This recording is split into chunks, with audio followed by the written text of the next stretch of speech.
Welcome to Community Church Unitarian Universalist. I'm your worship associate, Emma Caverly, and it is a joy to be with you today. Community Church is a progressive, open-minded, and inclusive religious community. We welcome all who are on a spiritual search for truth and meaning. Ours is a faith in action as we do the work of social justice and elevate compassion in our quest to live ethically, recognizing the inherent worth and dignity of every being. Please look to your weekly email for announcements. This morning, we are delighted to welcome to our pulpit our very own Religious Education Director, Cynthia Ramirez. Cynthia is a multimedia artist who has exhibited her work in numerous local, national, and international exhibitions. She received a BFA in painting and printmaking from Virginia Commonwealth University in 1986, an MFA in painting and printmaking from the University of New Orleans in 1990. She's a professor of fine art at Southern University at New Orleans. She has taught visual art at Nord C. She has taught eight years in the Talented and Visual Arts program for Orleans Parish Public Schools. She was the program coordinator in the She was the program coordinator for the Arts Council of New Orleans Urban Arts Training Program, a summer job program for youth creating public art in the New Orleans community.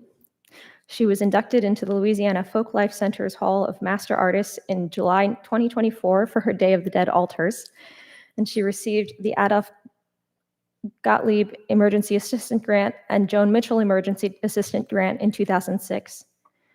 She has created a Day of the Dead altar at the Louisiana State Museum, Cabildo, the U.S. Mint, the Ogden Museum of Art, and the Jazz and Heritage Festival in New Orleans, and the Louisiana Children's Museum as well. She has served as a panelist for the Visual Artist Fellowship for the Louisiana Endowment of the Arts and the National Endowment of the Arts Visual Gallery Grant Panel for Art Education. She is a founding member of the Second Story Gallery Artist Co-op at the New Orleans Healing Center, and she is currently our RE director here at CCUU. Welcome to the pulpit, Cynthia.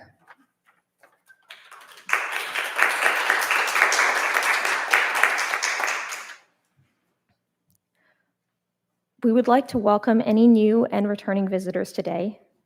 We hope you will stay after the service for refreshments and fellowship, and in the spirit of fellowship, please turn to your neighbors, especially those you may not know, and say hello.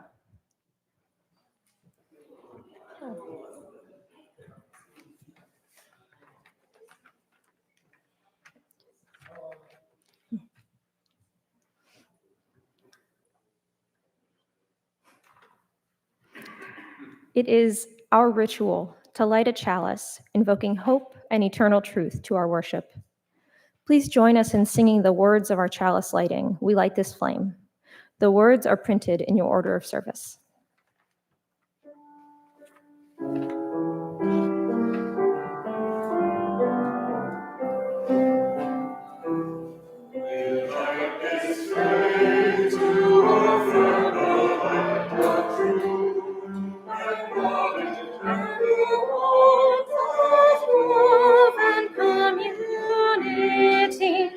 And the fire of hope and commitment.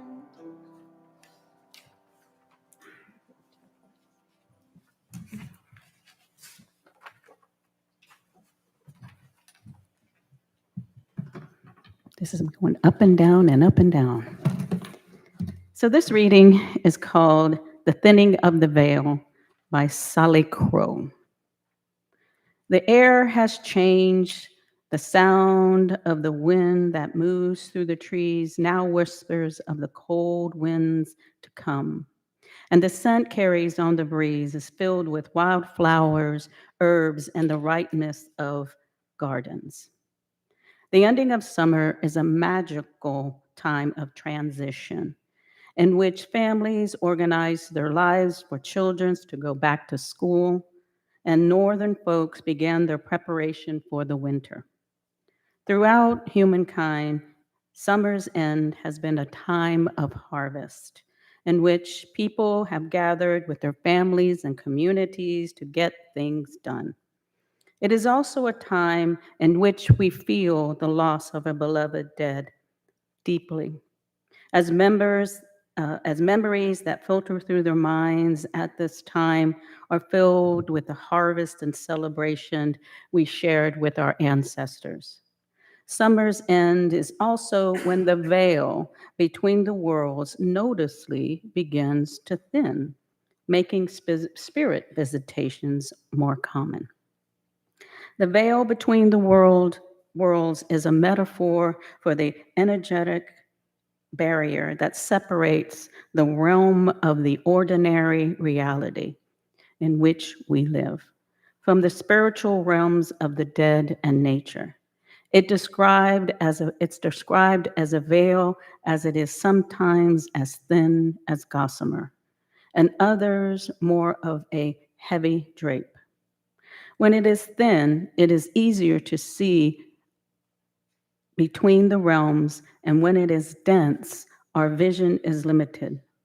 While a skilled psychic medium can look beyond the veil, regardless of the thickness of the veil, most often, those with little understanding of the realm of the spirit will have experiences when the veil is thin.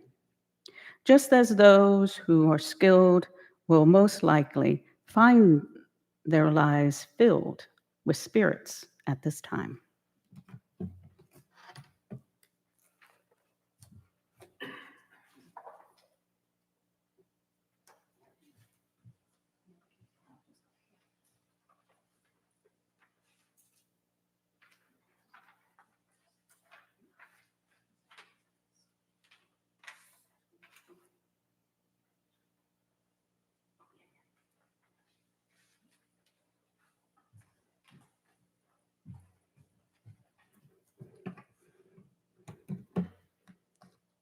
So since the children are not here, I'm not going to, well, maybe I'll do it as I'm doing. I was going to show them how to do a Day of the Dead altar, because that's my little altar. We're going to put it together. But as I'm reading, maybe I'll show you in the thing how to do it. So this is a second reading, well, the first of many. This is from The Day of the Dead, The Labyrinths of Solitude by Octavio Paz.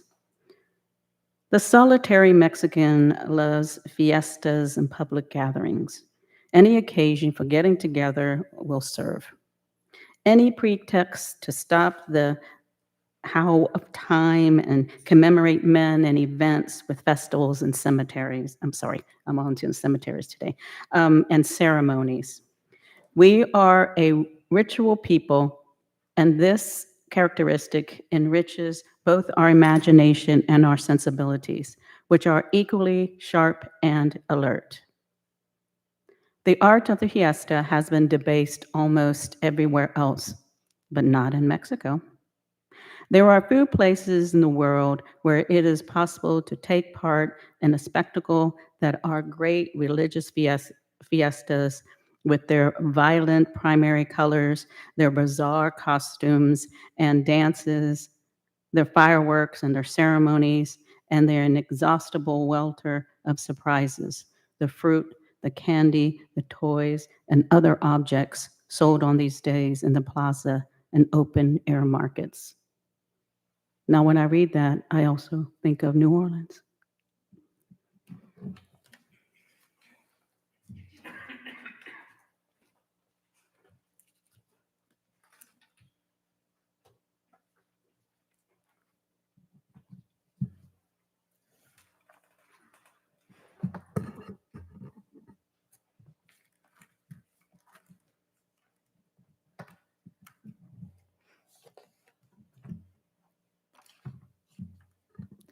This is our sacred time of joys and sorrows. If you are online, you may write your joys and sorrows in the comments section to be read aloud.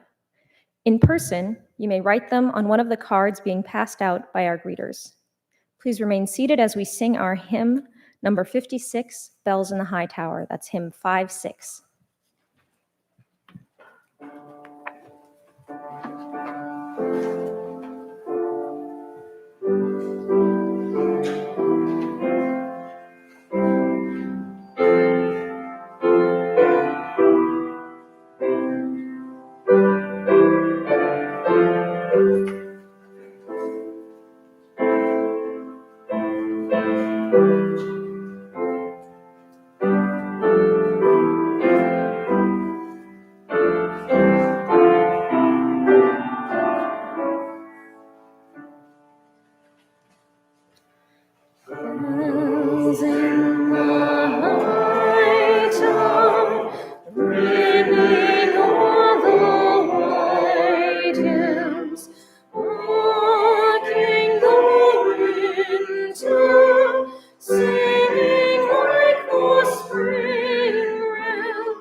Bells in the old town, like the summer chatter, from darting bright birds, as the grapes turn redder.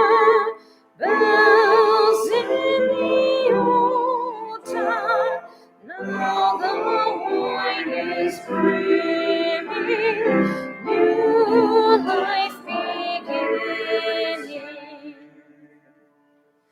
Bells in the stone town, echoing the soft sound of autumn's mill, as the wheat is spun round. Bells in the stone town, see the bread is yeasting for time of feasting. Bells in the cold town, midst the snow of winter, sound out the spring song that we may remember. Bells in the cold town, after the long snowing, come months of growing.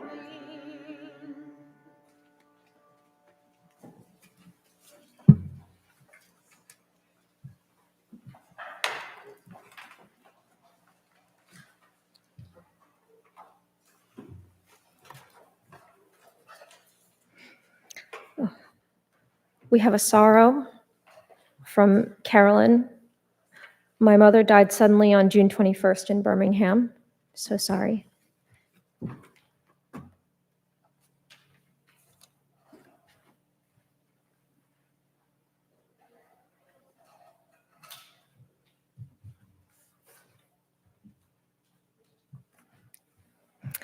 A joy from Alice. It's been 2 months since my last cigarette. Well done.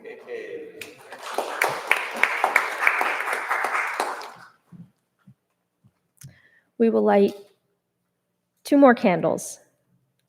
One for the joys still bubbling up, too new to share, and one for the sorrows that we cannot yet put into words. Know that we hold you in our hearts. Now,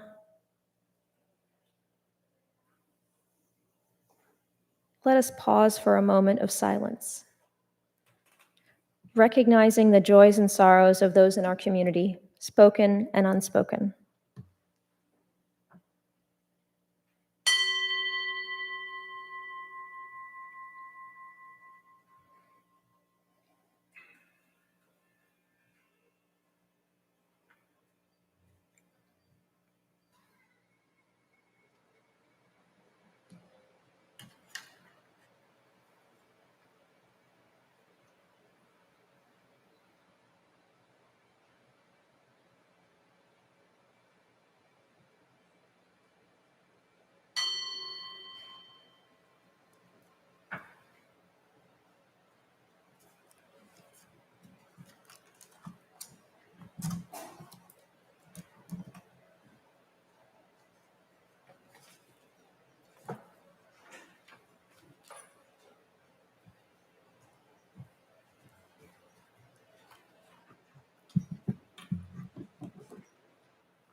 This is the second reading. This is from an excerpt from a post that was by Frederick Greenhalgh. It's called New Orleans, the Gateway to America, Gateway to the Underworld. It is tempting, especially in the light of tragedy, to romanticize New Orleans, to be bewitched by the sensual images, the croon of the street trumpeter, the bold and savory taste of hot gumbo, the fragrance of magnolias, the lush greens of the live oak trees lining St. Charles and Esplanade avenues, And indeed, New Orleans is that place, spiced generously by French, Spanish, African, and Caribbean influences, but the unique character of its Creole people, as well as by the rough and untidy hands of Americans. But it is also not that place, or at least not entirely. It was the artery of the slave trade, a fetid, um,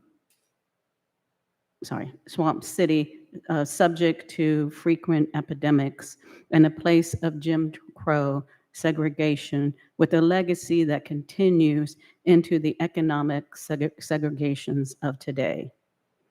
Its implications made poignantly clear by the effects of Hurricane Katrina. As much of New Orleans' identity is shaped by its undertow as it is by the romance, and indeed the precarious celebrations of the city, its very spirit is tied up in these life-death dualities. Certainly, all places have their angels and demons, but in New Orleans, they seem to be more pronounced, more prominent, and some days even corporate. For a setting of the underworld, no other time and place seemed more appropriate than the Day of the Dead, the most liminal moment of the year when the borders between the realms of the dead and the living, already thinner in New Orleans, almost touch.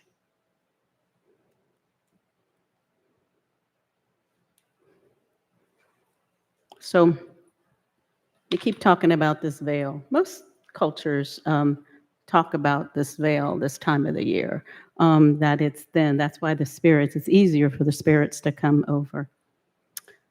So I'm going to talk to you a little bit about Day of the Dead. I'm sure a lot of y'all know a lot about it, but also why I do it, and why I celebrate it and become a master at it, right?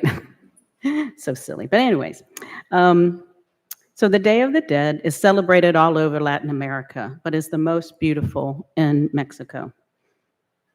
That's my opinion. When the Spaniards invaded Mexico and introduced Catholicism to the indigenous people, they blended traditions and beliefs to create their own customs. The Day of the Dead is a manifestation of the union of these two unique cultures. Day of the Dead originated from a combination of the Aztec festivals dedicated to the goddess Mictecacihuatl. I did it. And the cultural influences. Mictecacihuatl is the Lady of the Dead, and it's said that she watches over the bones of the dead, and she swallows the stars during the day.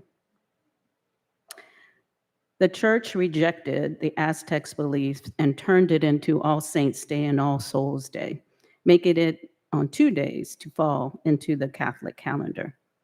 Mexicans have since transformed it to a truly unique holiday they honor every year.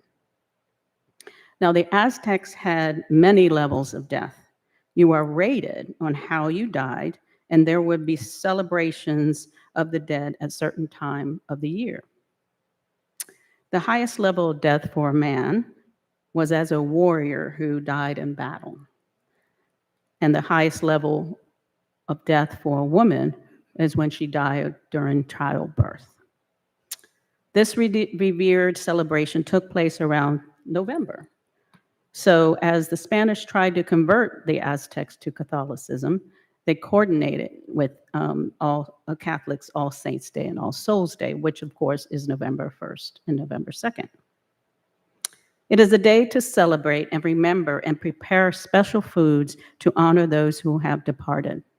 On this day in Mexico, the streets near the cemeteries are filled with decorations of papel picado, flowers, candy calaveras, skeletons and skulls, which is the little guy wrapped in the plastic there, and of course, parades. If individuals cannot make it to the cemetery, a home altar is made. It is believed that the spirits of the dead visit the families from October 31st through the 2nd. So it's actually days of the dead, okay? And on October 27th, I love this. It is believed that the deceased pets return to the land of the living to help their deceased family back to the earth for the days of the dead. They accompany them back. Isn't that cute? November 1st is called Los Angelitos, which means the little angels, okay? So on that day, they believe the children's souls come back to earth, and you would make altars and have their toys ready for them, right? So they can continue the life just for one day. At midnight on November 2nd, the children leave, because that's the serious party it happens, and the adult souls return and continue their lives as usual, once again, just for one day. A Day of the Dead altar is constructed with 3 levels representing the underworld, the Aztec underworld. There's levels. Or in some traditions, it represents the Holy Trinity. The natural elements of earth, wind, fire, and water are present in the altar. What do you think earth would be represented? Has anybody seen a Day of the Dead altar? Well, there's something on there, but there's a little apple on there. So like you can have fruit, right? That's the thing. But also sometimes they'll put tobacco on the altar, because smell is important, right? So what do you think wind would be represented by? You can't see them, but it's the little papel picado, right? Because they blow with the wind, right? This one's easy. Fire. The candle. And water. You see my little thing there? You always place a cup of water on the altar so it quenches the thirst of the souls who took that long journey, okay? Family altars. Families make altars and place ofrendas, which are the offerings that you put on the altar, such as pan de muertos, which are bread that have like crossbones on it. Sometimes they have skulls on them. Of course, candles, incense, marigold. Does anybody know the incense that is burned? It's in Catholic churches. It's copal. Copal. Yellow marigolds, known as cempasúchil. I did it. That is the Aztec name for marigold. And that's why they use marigolds, because of the smell, right? Any gardeners out there? Why do you plant marigolds next to your stuff so the animals don't? It has a natural insecticide in it. And most importantly, cempasúchil is the Aztec, and the name literally translates to flower of the dead. And most importantly, you put a photo of the departed soul, right? Because you're remembering in them. And every time I build an altar, it's not, when you remember people, it's not all the bad things. You always remember the good things, right? So you're constantly thinking of that person when you are making the altar, right? Now, there are colors associated with Day of the Dead. A lot of people, you see a lot of vibrant colors with this. Of course, black, right, is for the pre-Hispanic religions and the land of the dead, right? Aztecs you went into, Michoacan, I think the name of the place where you go, and you had levels to where you were, right? Purple from the Catholic calendar to signify pain, suffering, grief, and mourning. You have pink for celebration, white for purity and hope, yellow and orange for the marigold, but also sunlight, happiness, and joy, and red representing, for Christians, the blood of Jesus, and for the indigenous, the lifeblood of humans and animals. It might sound morbid, but Mexicans react to death with mourning along with happiness and joy. They look at death with the same fear as any other culture, but there is a difference. They reflect their fear by mocking and living alongside death. Living alongside death means that Mexicans have to learn to accept it in their own lives. Death is apparent in everyday life. It is not respected as it is in other cultures. Death is laughed at in its face. They make fun of it. There are many euphemisms that are used for death. They call it la calaca, which is the skeleton, la pelona, which is baldy, la flaca, skinny, and la huesada, it means bony. There are refrains, sayings, and poems that are popular with the Day of the Dead. And the calaveras, which y'all see a lot, are the sugar skulls, are decorated with bright colors with the name of the departed incised on the head. Children carry yellow and orange marigolds marigolds enjoy the procession to the cemetery. So in the villages, everybody's preparing. They start on October 31st, and they prepare all the foods and bring everything because on this first, they're doing the same thing that we do here in New Orleans, right? We go to the graves, clean them, make sure they have flowers and everything. But the difference is, at the cemetery, music is played and they dance and they perform to honor the spirits, right? Because they're there. They remain at the cemetery throughout the night and the day. It is a celebration of love, not fear. Now, New Orleans has been celebrating the Day of the Dead since its settlement. New Orleans was settled by French, Spanish, African, and the Caribbean, and their influences created a blended culture into a gumbo, right? That is truly a New Orleans hybrid culture. New Orleans was under Spanish rule longer than it was the French. It is the most Latino city I have ever been in, and it feels like home. I'm not the only one that feels like this. In the series Leguizamo Does America, I don't know if you ever saw that, it was on MSNBC, by John Leguizamo. On a visit to New Orleans, he sat in Jackson Square in the French Quarter, and he felt the same way by being surrounded by the beautiful Spanish architecture, right? All that architecture is Spanish. Should be the Spanish Quarter, not the French Quarter. I'm just saying. New Orleans has a long history of celebrating the Day of the Dead with a tradition of cleaning the graves and remembering deceased loved ones by refreshing flowers on the graves on All Saints' Day. There is a cemetery across the lake in Lacombe that ceremoniously lights candles on the graves on November 1st and 2nd. Has anybody seen that?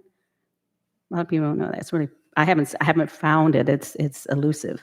Which is called La Fontaine Hilltop Cemetery, which is very similar to the cemeteries in Mexico during this celebration. Now, the second line tradition in New Orleans honors the dearly departed with a walking procession that starts off solemn with mournful songs, but as they lay the individual to rest, they leave the cemetery with joyful songs accompanied by joyful dancing. It may be a little crazy. And everyone joins in. As a member of the crew of Mayuel, a Mexican parading crew that leads the largest Day of the Dead processions through the streets of New Orleans, we walk to St. Claude's Cemetery in a solemn pace to the blow of the conch shell that it calls the souls to follow and burning copal incense to coax the spirits. The members carry photos of loved ones and friends who have passed to honor them. The destination is the St. Roch Cemetery. Just like the second line processions, people begin to join the procession. When they arrive at the cemetery, There is celebration with bands, food, and drink, welcoming and partying with the dead for just one night. New Orleans is a very spiritual city. There are many religions here: Catholicism, Voodoo, Santeria, Baptist, Jewish, Unitarian Universalist, etc. The one that is iconic to the city is Voodoo. As I was starting to educate people in the traditions and celebrations of the Day of the Dead in New Orleans, some people refused to participate because they believed it to be voodoo, because of all the skulls associated with the Day of the Dead. So, to teach, I had to learn about voodoo. What I learned was that the altars built for the voodoo ceremonies were dedicated to the deities they worshiped. They were more spiritual in context, whereas the Day of the Dead altar are built to honor loved ones who have passed. Simple. New Orleans is considered to be one of the most haunted cities in the world. Just like in Mexico, New Orleans lives alongside of the dead and honors them in what we call cities of the dead. There are cemeteries built above ground and houses generations and generations of family. They house some of the oldest tombs in the country. Now, if you have cities, you must have people in them, right? If I'd been in some of these cemeteries and felt some otherworldly presence, almost like it is a different realm we are just visiting. Many Mexican cities build above ground graves because of the lack of space, and families are also buried together. To see these graves at night on the Day of the Dead is beautiful, and it reminds me of the beautiful cemeteries in New Orleans. Just like in the Day of the Dead celebration, there are foods associated with the tradition. Do I need to talk about New Orleans funeral food? Mostly, it is comfort food, like, I'm getting hungry, macaroni and cheese, gumbo, greens, chicken, cornbread, you name it. It is also brought to families, so they don't have to bother with cooking at the time of grieving. I was born on November 2nd, which of course is Day of the Dead. I didn't grow up in my Mexican American community. All my life, I was searching for that missing part of myself. It wasn't until I came to New Orleans 38 years ago that I found a small community that celebrated Day of the Dead. The people began giving me small skulls and skeletons for my birthday. I was intrigued, and I began to learn everything I could about the celebration. And what I found was a beautiful tradition that helped me find what I was missing in my life, and that was myself and my Mexican culture. And New Orleans, the city of the dead, was the right place to find it. Thank you. Oh, Viva Mexico, Viva Nueva Orleans. Yay. You're supposed to say Viva.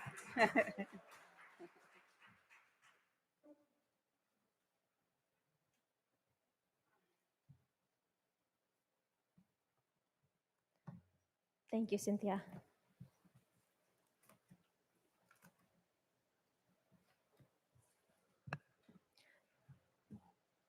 Community Church Unitarian Universalist is a self-sustaining congregation.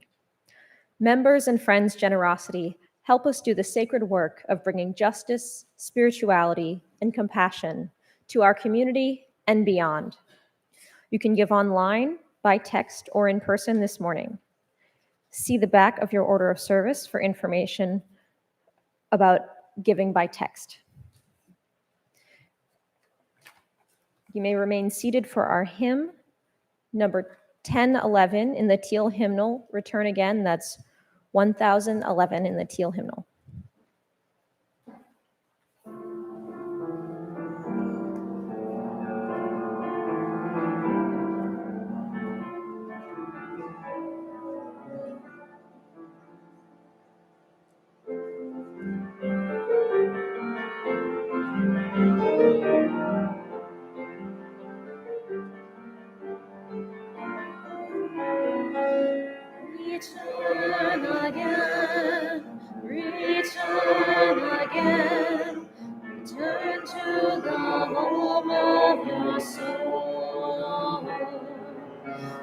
return again, return again, return to the home of your soul.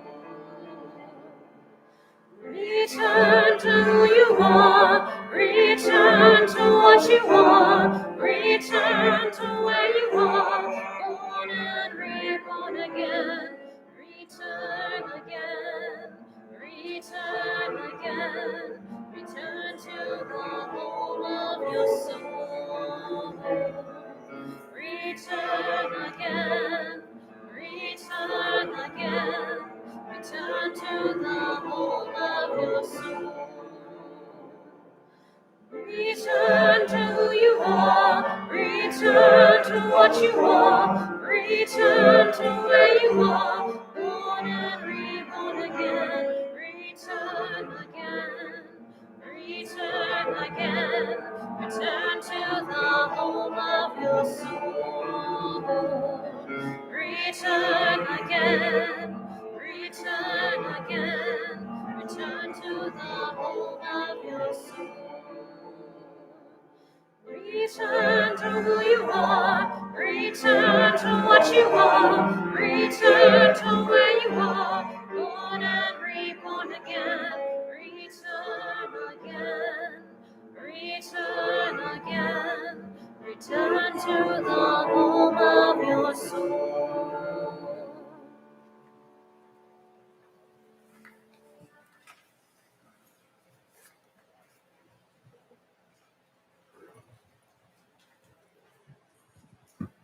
Is it from The Nightmare Before Christmas? It is, isn't it? I was like going, oh my God, Jack Skellington. Okay. So the benediction I have for you today is my own personal feelings here, more reflections. So the Day of the Dead has become a major part of my life. It makes me revere life greatly. It matters to me to respect and honor the family and friends that have come before me. It helps me to cope with unbearable grief because that for one day, I can be in the presence of my departed loved ones again. This Mexican celebration in New Orleans makes it so. So go out this time of the year and remember. Thank you.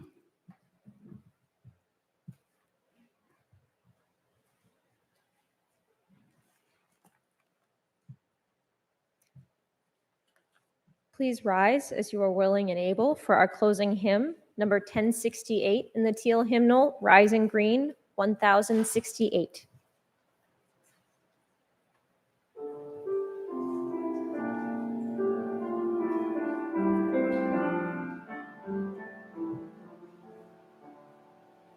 The blood doth rise in the roots of yon wood. Her sap doth run in my veins. Oh, yes, my soul, at the open sky, where the stars forever have lain. Where the stars, where the stars, where the stars forever have lain. My hands hold the weavings of time without end. My sight as deep as the sea, beating my heart sounds the measures of old, that of love's eternity. That of love, that of love, that of love's eternity.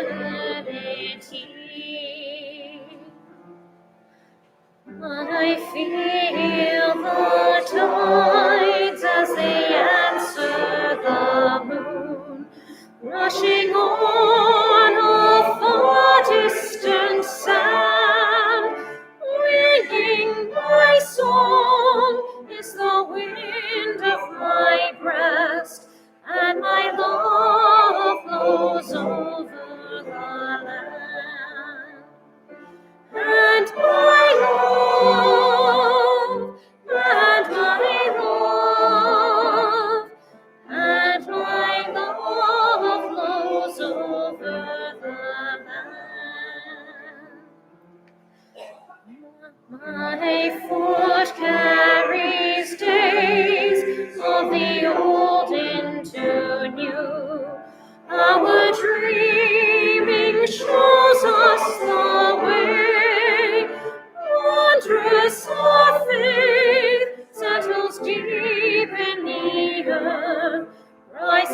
green to bring a new day.